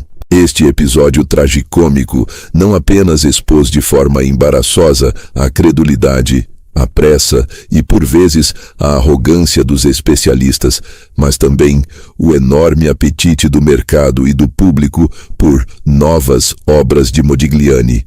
Um desejo quase desesperado que pode levar à suspensão do juízo crítico. É um detalhe chocante e um tanto melancólico que revela mais sobre a indústria da arte, a construção de mitos e a ânsia por descobertas sensacionais do que sobre o próprio artista, mas que certamente ele, com seu orgulho e sua busca pela perfeição formal, não gostaria que fosse associado à seriedade e à profundidade de sua busca escultórica original, que foi tão importante para a definição de seu estilo pictórico. Finalmente, um aspecto da história de Modigliani que toca o coração de forma particular e que, infelizmente, raramente chega ao conhecimento do grande público com a atenção que merece, é a vida e o trabalho de sua filha, Jeanne Modigliani, 1918-1984, que recebeu o nome de sua trágica mãe. Órfã desde os primeiros meses de vida, criada inicialmente por seus avós paternos em Florença e posteriormente por parentes e em internatos na França, ela só soube da verdadeira identidade e da crescente fama de seu pai biológico muito mais tarde, já na adolescência. Jeanne dedicou grande parte de sua vida adulta a pesquisar, a compreender e a defender o legado artístico e humano de Amedeo Modigliani. Ela se tornou uma historiadora da arte e escreveu uma biografia fundamental e profundamente pessoal, Modigliani, Homem e Mito, publicada originalmente em francês como Modigliani sans légende, na qual se esforçou para separar os fatos documentados da lenda romantizada e, por vezes, sensacionalista que se formou em torno de seu pai. Seu objetivo era apresentar um retrato mais equilibrado, mais humano e mais complexo do homem e do artista, para além dos clichês do gênio incompreendido e do boêmio amaldiçoado. Ela lutou incansavelmente contra a proliferação de falsificações que ameaçavam a integridade da obra de seu pai, e trabalhou com afinco para que sua arte fosse compreendida em sua profundidade estética e em seu contexto histórico, e não apenas como o produto de uma vida trágica. A trajetória de Jeanne filha, sua busca obstinada pela verdade sobre um pai que mal conheceu, mas cujo sangue e cujo nome carregava, é uma história paralela de dedicação, resiliência, e amor filial que adiciona uma camada de humanidade pungente e redentora à saga muitas vezes sombria de Modigliani. De forma quase poética e dolorosamente simbólica, ela faleceu em julho de 1984, justamente no ano do centenário de nascimento de seu pai, pouco antes do escândalo das falsas esculturas de Livorno vir à tona, como se o destino quisesse poupá-la dessa última e grotesca afronta ao legado que ela tanto se empenhou em proteger e honrar. Ao desvendarmos essas camadas mais profundas, algumas delas francamente incômodas, outras profundamente trágicas e melancólicas, não estamos, de forma alguma, diminuindo o gênio artístico de Amedeo Modigliani. Pelo contrário, ao confrontarmos suas complexidades e contradições, o tornamos mais humano, mais real e, paradoxalmente, talvez ainda mais fascinante e relevante para nós hoje. Ele não era um santo imaculado nem um demônio unidimensional, como algumas narrativas simplistas gostariam de nos fazer crer, mas um homem de seu tempo, um produto de suas circunstâncias, com suas virtudes e seus defeitos, suas dores indizíveis e sua busca incessante e quase obsessiva por uma forma de beleza que pudesse, de alguma maneira, transcender a miséria do mundo e o caos de sua própria existência. Conhecer esses segredos, essas nuances escondidas, é entender que a grande arte, muitas vezes, não nasce em um vácuo de perfeição e serenidade, mas emerge do tumulto da vida, da imperfeição da condição humana e da luta constante entre criação e destruição. Espero sinceramente que esta jornada pelas sombras e pelas luzes menos conhecidas da vida de Modigliani tenha sido tão reveladora e instigante para você quanto é para nós, pesquisadores e apaixonados pela história da arte, mergulhar nesses arquivos e tentar reconstruir a verdade por trás dos mitos. E se você chegou até aqui, ainda conosco, sedento por mais histórias fascinantes, análises aprofundadas e debates que vão além do óbvio, no vasto e surpreendente universo da arte, tenho um convite final e muito especial para lhe fazer. Inscreva-se agora mesmo no canal Artilogos. Lá, você encontrará um verdadeiro tesouro de vídeos cuidadosamente produzidos que exploram a vida, a obra e o contexto dos grandes mestres da arte com a profundidade, o respeito e a paixão que eles merecem.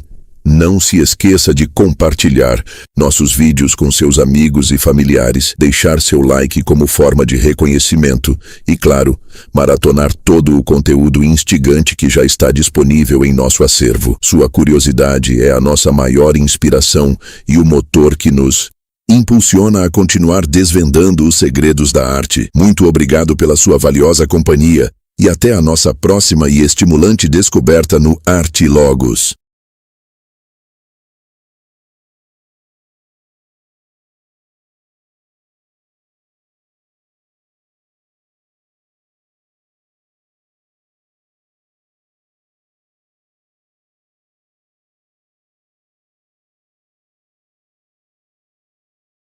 Esqueça o que você acha que sabe sobre Edvard Munch. Esqueça o souvenir, esqueça a figura inflável, o ímã de geladeira, o meme da internet. Esqueça o grito que ecoa no vazio como um produto pop, despojado de seu horror primordial. A imagem que nos venderam de Munch é a de um santo secular do sofrimento, uma alma perpetuamente torturada, um coitado passivo que o destino açoitou sem piedade, e que, entre uma crise de nervos e outra, encontrava forças para pincelar sua dor na tela. É uma narrativa confortável, quase comovente. E é, em grande parte, uma mentira. Uma mentira que o próprio Munch, em seus momentos de mais astuta autopromoção, ajudou a construir. E hoje, nós vamos profaná-la. Vamos falar sobre o Munch que não está nos catálogos de museu para famílias. O Munch que seus biógrafos mais polidos tentam contornar. O homem que, se estivesse aqui, provavelmente me processaria por revelar o que ele passou a vida inteira tentando esconder. Ou melhor, tentando controlar a narrativa. Sejam bem-vindos ao lado obscuro da genialidade. Hoje, não vamos apenas olhar para a arte de Munch. Vamos olhar através dela para a anatomia de uma alma muito mais complexa, muito mais calculista e, ouso dizer, muito mais sombria do que a história da arte politicamente correta gostaria que admitíssemos. Vamos falar do manipulador, do vampiro emocional, do homem consumido por um ciúme patológico, do arrivista social com complexo de perseguição. Vamos falar do homem que, longe de ser apenas uma vítima de seus traumas, aprendeu a usá-los como sua mais potente moeda de troca, tanto na vida quanto na arte. Prepare-se, porque o verdadeiro grito de Munch não é o que está na pintura. É o que se esconde por trás dela, nos silêncios, nas entrelinhas de suas cartas, nos destroços das vidas que ele tocou. E é um som muito mais perturbador. Para entender o homem, é preciso sim começar pela cartilha do horror que foi sua infância. Isso é inegável. A Noruega do século XIX não era um lugar para os fracos, e a família Munch parecia ser um para-raios de desgraças. O pai, Christian, um médico militar profundamente religioso, beirava o fanatismo. Um homem que via a doença não como uma fatalidade biológica, mas como um castigo divino. Imagine crescer ouvindo que sua mãe, morta pela tuberculose quando você tinha apenas 5 anos, foi levada por Deus por não ter sido pura o suficiente. Imagine ver sua irmã mais velha, Sophie, a quem você amava desesperadamente, definhar da mesma doença, e ouvir seu pai, ao lado da cama, rezando não por sua cura, mas por uma morte santa, uma aceitação do castigo. Isso não apenas molda uma criança, isso a deforma. Cria nela uma ferida que nunca cicatriza. Munch diria mais tarde: a doença, a loucura e a morte foram os anjos negros que velaram meu berço. É uma frase brilhante, poética, mas é também o início de sua grande mitologia pessoal. O que a frase não conta é o que vem depois. A criança que sobrevive a esse batismo de fogo não se torna necessariamente um anjo ferido. Muitas vezes, ela se torna um predador. Aprende por instinto de sobrevivência que o mundo é um lugar perigoso onde se deve atacar primeiro. Munch aprendeu cedo a desconfiar de Deus, da medicina, da família e, acima de tudo, da intimidade. O amor para ele tornou-se sinônimo de perda. A proximidade física, um prenúncio da morte. Sua irmã Laura foi diagnosticada com o que hoje chamaríamos de esquizofrenia, ou transtorno bipolar, e internada. Outro irmão morreu jovem. A casa dos Munch era um hospital de campanha da alma, e o jovem Edvard era o soldado sobrevivente, caminhando entre os corpos, carregando uma culpa e um terror que se tornariam o motor de sua existência. Mas aqui começa a nossa descida ao porão da psique de Munch. Ele não apenas carregou esse trauma, ele o agarrou com unhas e dentes, ele o cultivou. O trauma se tornou sua identidade. Em um mundo que o feria, a dor era a única coisa que lhe pertencia de verdade, e ele se recusaria a abrir mão dela pelo resto da vida. Quando seus amigos mais tarde, preocupados com seu alcoolismo e suas crises, sugeriam tratamento, ele se enfurecia. Dizia que sua arte vinha de sua doença, que se o curassem, matariam o artista.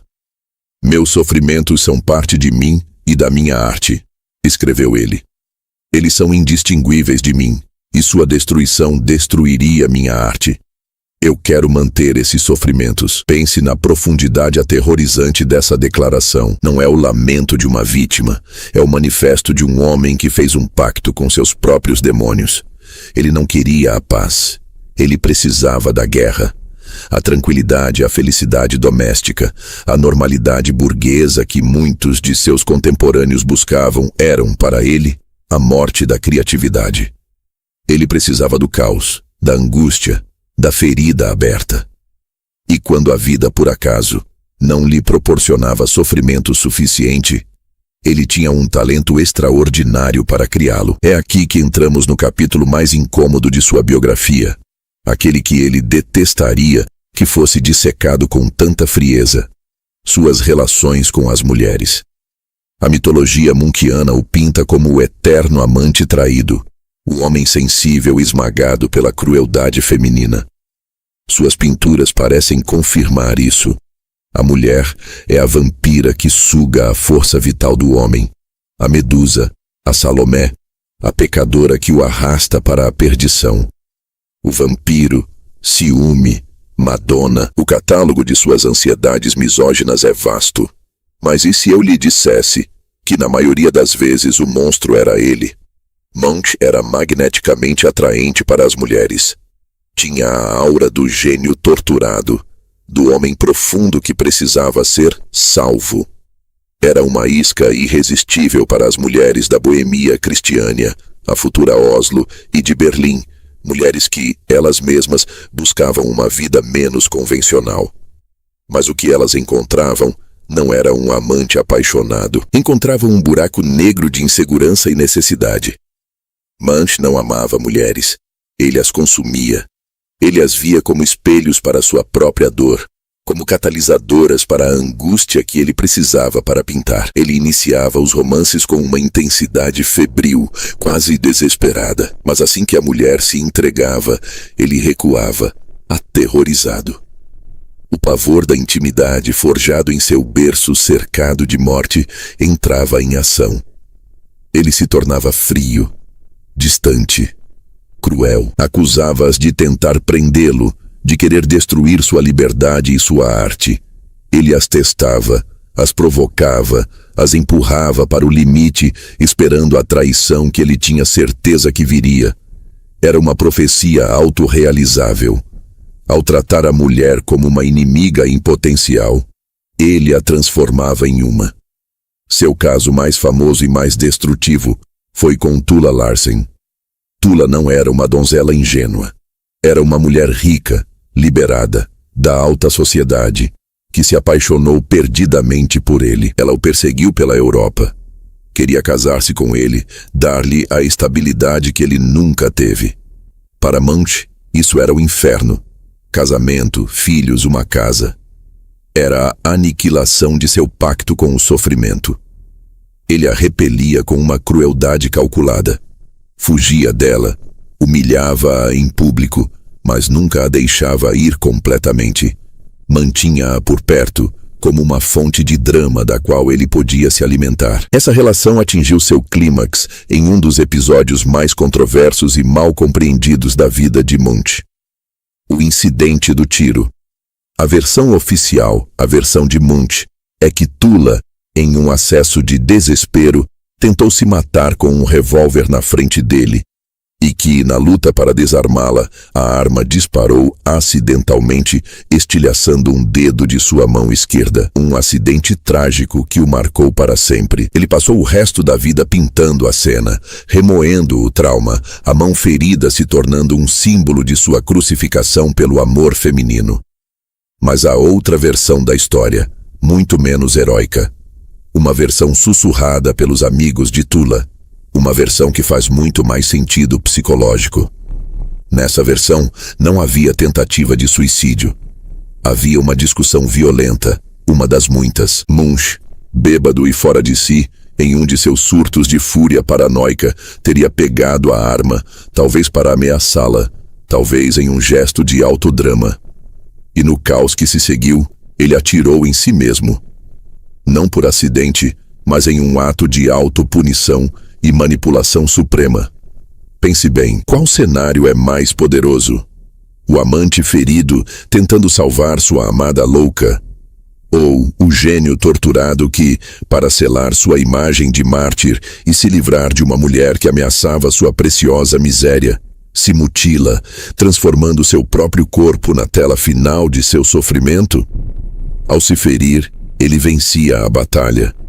Ele se tornava a vítima irrefutável.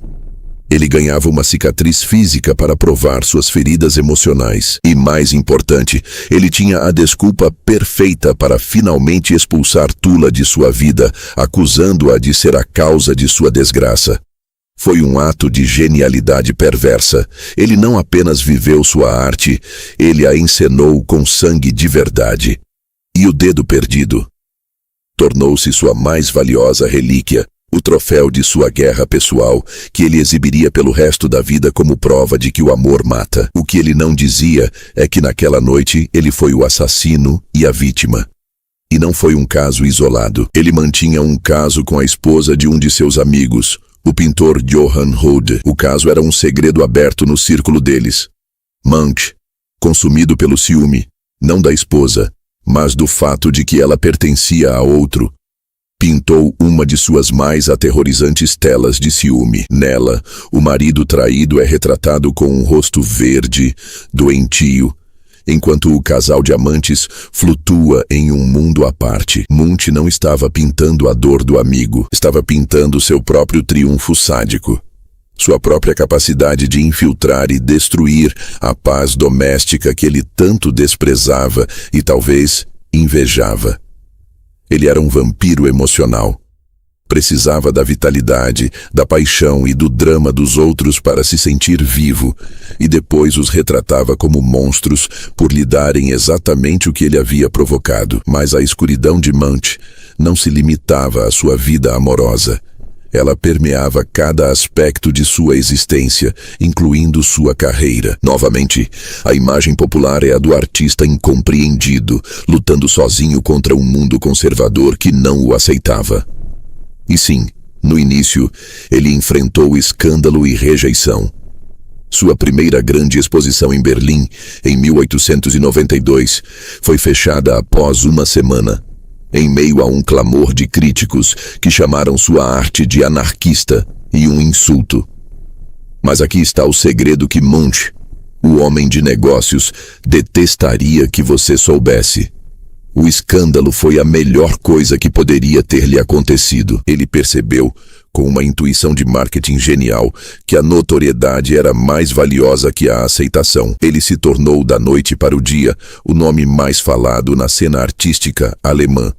O caso Munch foi o seu lançamento, e ele aprendeu a usar o escândalo como uma ferramenta. Ele cultivava a imagem do outsider, do profeta louco, porque sabia que isso vendia. Sabia que a burguesia, que ele afirmava desprezar, tinha um fascínio mórbido pela decadência e pelo sofrimento que ele retratava. Eles compravam seus quadros não apesar da angústia, mas por causa dela. Ter um Munch na parede era como ter um pedaço da alma torturada da modernidade, um atestado de sensibilidade e coragem cultural. Ele era um negociante astuto de sua própria miséria. Guardava diferentes versões de suas obras mais famosas, criando uma espécie de linha de produção de sua própria alma. Vendia uma, mas guardava outra, sabendo que a repetição não diluía o valor, mas o solidificava, transformando as imagens em ícones. Ele administrava seu legado com um controle obsessivo. Brigava com colecionadores, processava críticos, escrevia cartas furiosas para jornais. Vivia em um estado de paranoia constante, convencido de que todos queriam roubá-lo, enganá-lo, destruir sua reputação. Essa paranoia, que o isolou de muitos amigos e patronos, era também um mecanismo de defesa. Ao ver inimigos em toda parte, ele se mantinha em um estado de alerta, de luta, o estado que ele acreditava ser essencial para sua arte. E havia uma escuridão ainda mais profunda, mais política, que raramente é discutida. Munch viveu o suficiente para ver a ascensão do nazismo. E sua relação com o regime de Hitler é, para dizer o mínimo, desconfortavelmente ambígua. Quando os nazistas chegaram ao poder, inicialmente o celebraram como um grande artista nórdico, um precursor do expressionismo alemão que eles, em um primeiro momento, tentaram cooptar. O próprio Goebbels era um admirador de sua obra. Munch não fez nada para desencorajar essa admiração. Ele era, acima de tudo, um pragmático. Queria proteger sua obra e sua posição. No entanto, a maré virou. A elite nazista e Hitler, em particular, decidiu que o expressionismo e a arte de Munch eram degenerados. De repente, o artista que fora cortejado tornou-se um pária. 82 de suas obras foram confiscadas de museus alemães. Algumas foram exibidas na infame Exposição de Arte Degenerada, em Munique, em 1937, ao lado de obras de outros grandes mestres modernos, como um exemplo do que a raça ariana deveria abominar. A narrativa heróica nos diria que Munch se opôs veementemente, que defendeu seus colegas artistas, que se tornou um símbolo da resistência cultural. A verdade é muito mais sombria e humana. Munch ficou apavorado. Mas seu medo não era primariamente pela liberdade de expressão ou pelo destino de seus amigos judeus. Seu medo era por sua propriedade. Seu pânico era que os nazistas confiscassem as obras que ainda estavam em sua posse na Alemanha. Ele usou seus contatos, escreveu cartas suplicantes, não para protestar contra a ideologia nazista, mas para tentar reaver seus quadros, seu dinheiro. Quando a Alemanha invadiu a Noruega em 1940, Munch se viu em uma posição terrivelmente comprometedora. O regime colaboracionista de Vidkun Quisling tentou cooptá-lo, transformá-lo no grande artista nacional do novo Estado fascista. Munch, já um velho recluso em sua propriedade de Eckeley, jogou um jogo perigoso de neutralidade calculada. Ele recusou os convites oficiais de Quisling, mas também evitou qualquer ato de desafio aberto. Sua principal preocupação novamente era a segurança de sua vasta coleção de obras que ele via como seus filhos. Ele temia que os alemães ou os colaboracionistas noruegueses as confiscassem. Sua recusa em se juntar ao partido fascista não parece ter sido um ato de heroísmo ideológico, mas o instinto de um eremita paranoico protegendo seu tesouro. Ele viveu seus últimos anos sob a ocupação, em um silêncio cauteloso, um homem que havia passado a vida gritando em suas telas, mas que escolheu o mutismo quando o mundo ao seu redor se incendiou. Isso faz dele um monstro? Não.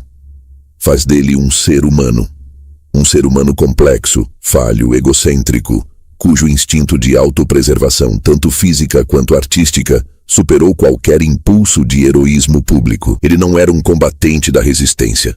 Era o guardião de seu próprio mito, de seu próprio universo. E isso, de certa forma, é ainda mais sombrio do que a imagem do simples sofredor. Revela um homem cuja lealdade final não era a nenhuma causa, a nenhum país, a nenhuma outra pessoa, mas unicamente a sua obra, que era uma extensão de si mesmo. Após o incidente do tiro e o colapso nervoso que o levou a uma clínica em Copenhague em 1908, Munch mudou. A terapia, que incluía tratamentos de eletrochoque controlados, pareceu acalmar suas crises mais agudas de alcoolismo e alucinações. Ele voltou para a Noruega e comprou a propriedade de Eckeley, nos arredores de Oslo, e ali ele se entrincheirou para o resto de sua vida. A história oficial chama esse período de sua fase mais clara e vitalista.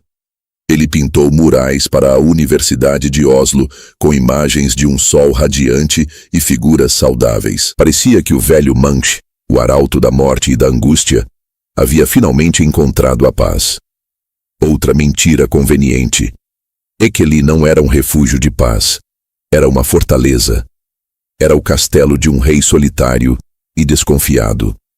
Ele vivia sozinho, cercado por suas pinturas. Ele as chamava de meus filhos e se recusava a vendê-las. Empilhava-as em todos os cômodos, em celeiros, em estúdios ao ar livre. Elas eram sua única companhia, as únicas testemunhas de sua velhice. Ele conversava com elas, rearranjava-as constantemente, criando um diálogo sem fim com seus próprios fantasmas. A angústia não desapareceu. Ela apenas se voltou para dentro. O mundo exterior, que antes era o palco de seus dramas, tornou-se uma ameaça da qual ele precisava se isolar. Sua paranoia se intensificou. Ele acusava os vizinhos de espioná-lo. Atirava pedras em crianças que se aproximavam demais de sua propriedade. Vivia em um estado de desordem doméstica, com pilhas de jornais e restos de comida, indiferente a tudo que não fosse seu trabalho. A energia que antes ele gastava em brigas e casos amorosos destrutivos, Ele agora canalizava para um controle obsessivo sobre sua produção. Ele experimentava com técnicas, deixava suas telas ao ar livre, sob a chuva e a neve, para que a própria natureza as curasse e lhes desse uma pátina de autenticidade e sofrimento. Era mais uma vez um ato de controle absoluto disfarçado de acaso. E a morte, sua velha companheira, nunca o deixou. Seus autorretratos tardios são alguns dos documentos mais brutais e honestos da velhice já produzidos na história da arte. Não há vaidade, não há tentativa de suavizar a decadência. Em autorretrato entre o relógio e a cama, ele se pinta de pé, rígido, espremido entre um relógio de pêndulo sem ponteiros. O tempo parou ou é irrelevante, e uma cama que se assemelha a um leito de morte. Ele é um fantasma em sua própria casa, um sobrevivente assombrado pelo que perdeu e pelo que está por vir. Em Autorretrato com a Gripe Espanhola, ele se retrata como uma figura esquelética, de boca aberta, os olhos vazios, a própria encarnação da doença que quase o matou e que dizimou milhões. Ele não estava apenas envelhecendo, estava documentando sua própria desintegração com a mesma precisão clínica e cruel com que havia documentado seus tormentos amorosos. A escuridão não o havia abandonado. Ela apenas mudara de forma.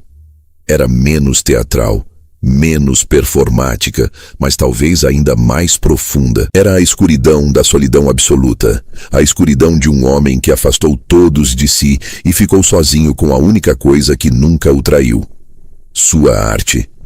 Mas essa lealdade teve um preço. Ao morrer, em 1944, ele legou toda a sua imensa coleção de obras, milhares de pinturas, desenhos, gravuras, para a cidade de Oslo. Foi seu ato final de controle. Ele garantiu que seus filhos permaneceriam juntos, que seu mito seria preservado intacto, administrado por uma instituição, imune aos caprichos de colecionadores particulares ou herdeiros. Ele não deu sua arte para o povo por um ato de generosidade. Ele a deu para garantir sua própria imortalidade, nos seus próprios termos. Foi o último movimento do grande estrategista de sua própria lenda. Então, o que fazemos com esse homem? Com esse gênio manipulador, esse mártir calculista, esse sobrevivente egoísta? Devemos cancelar Edvard Munch, jogar suas obras no fogo porque o homem por trás delas era, em muitos aspectos, um ser humano terrível? Não. Isso seria fácil demais. Seria cair na mesma armadilha do pensamento binário, do politicamente correto, que aplaina o mundo em heróis e vilões. A verdade, como sempre, é muito mais desconfortável e muito mais magnífica. O que a face sombria de Munch nos ensina é algo fundamental sobre a natureza da grande arte. Ela não nasce da pureza, não brota da virtude. Ela nasce da fricção, do conflito, da ferida. Nasce das partes mais feias, mais mesquinhas e mais desesperadas de nós. Munch não foi grande apesar de suas falhas. Ele foi grande por causa delas. Foi sua incapacidade de amar que o fez pintar o amor com uma intensidade insuportável. Foi seu ciúme doentio que lhe permitiu dissecar a anatomia da traição como ninguém jamais fizera. Foi sua paranoia que deu às suas paisagens aquela sensação de ameaça iminente. Foi seu terror da morte que o fez pintar a vida com uma urgência desesperada. Ele pegou o lodo de sua psique, o veneno de suas experiências e o transmutou em beleza. Uma beleza terrível, sim, mas inegável. A verdade que Munch detestaria que soubéssemos não é que ele era um homem mau. É que ele era um homem que se recusou a curar suas feridas e, em vez disso, as transformou em portais. Portais através dos quais nós, os espectadores seguros em nossa normalidade, podemos espiar o abismo sem ter que saltar. Ele fez o trabalho sujo por nós. Ele desceu ao inferno de si mesmo e nos mandou postais de lá. Postais que chamamos de O Grito, a Madonna, Ansiedade. Da próxima vez que você estiver diante de uma obra de Munch, não veja apenas o sofrimento. Veja a astúcia. Veja a manipulação. Veja a crueldade. Veja o egoísmo. Veja o homem que transformou seu dedo estilhaçado em uma relíquia sagrada. E então, veja como, a partir de tudo isso, ele criou algo que transcende o homem. Algo que fala da solidão universal, do medo universal, daquele grito silencioso que todos nós carregamos dentro de nós. A grandeza de Munch não está em sua santidade, mas em sua honestidade brutal. Ele nos mostrou que nossos demônios não precisam nos destruir. Eles podem ser nosso combustível, que a escuridão não é algo a ser temido ou escondido, mas uma força a ser reconhecida, confrontada, e se você tiver a coragem de um gigante como ele, a ser colocada a serviço de algo maior. Essa é a lição final e aterrorizante de Edvard Munch. Ele não era uma vítima de sua vida. Ele era o mestre de obras de sua própria escuridão. E nós, mais de um século depois, ainda estamos maravilhados e apavorados com o que ele construiu.